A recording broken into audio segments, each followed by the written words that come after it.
నిన్న దినం శ్రీ జనసేన అధినేత పవన్ కళ్యాణ్ గారు ఉప ముఖ్యమంత్రిగా ఛార్జ్ తీసుకోవడం జరిగింది. అందులో మొదటి సంతకం కింద ఉపాధి హామీ పనులను రైతాంగానికి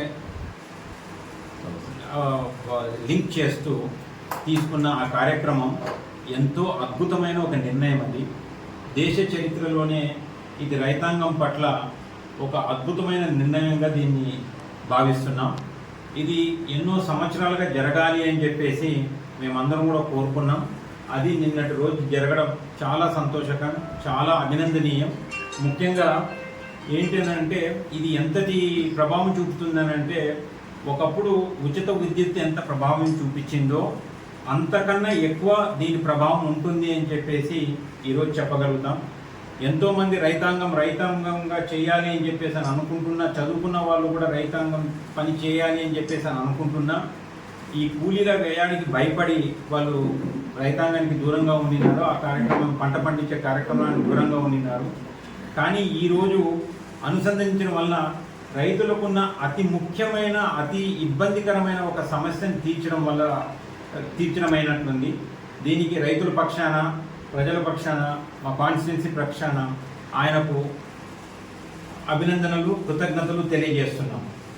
మరీ ముఖ్యంగా ఈరోజు అంతేకాకుండా ఈరోజు ఇంకా రైతులకు గత 5 సంవత్సరాలుగా ఒక డ్రిప్ వచ్చింది లేదు, ఒక స్ప్రింక్లర్ వచ్చింది లేదు, ఒక ఇన్పుట్ సబ్సిడీ వచ్చింది లేదు. వీటన్నిటిని కూడా మళ్ళీ పునఃప్రవేశించబెట్టాలి అని చెప్పేసి మేము ప్రభుత్వానికి విన్నవిస్తున్నాం.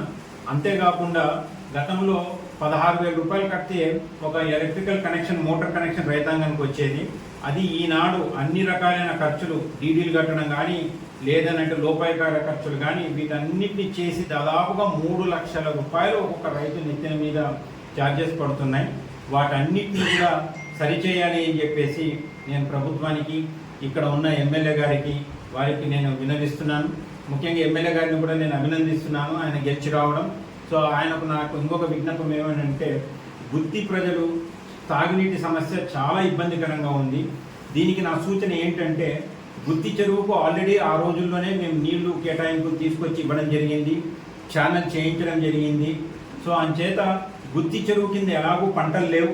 అందులో అక్కడ ఎన్టీఆర్ గృహాలు అని చెప్పేసి లేదు, అక్కడ ఈరోజు ఇంటి స్థలాలన్నీ కూడా ఇచ్చున్నారు కాబట్టేసి దాన్ని అక్కడ పంటలు ఎవరైనా వేయడం లేదు కాబట్టేసి గుత్తి చెరువుని త్రాగునీటి ట్యాంకు కింద, సమ్మర్ స్టోరేజ్ ట్యాంకు కింద దాన్ని మార్చి అందులోకి వెళ్తున్న వ్యర్థపు నీరన్నింటినీ కూడా డైవర్ట్ చేసేసి గుత్తి చెరువుని తాగునీటి చెరువుగా కింద మార్చేసి ఒక ట్యాంకు కింద మార్చేసి సమ్మర్ స్టోరేజ్ ట్యాంక్ కింద మార్చేసి అతి త్వరలో గుత్తి తాగునీటి సమస్య తీరిపోతుంది అని చెప్పేసి నేను సూచన చేస్తున్నాను.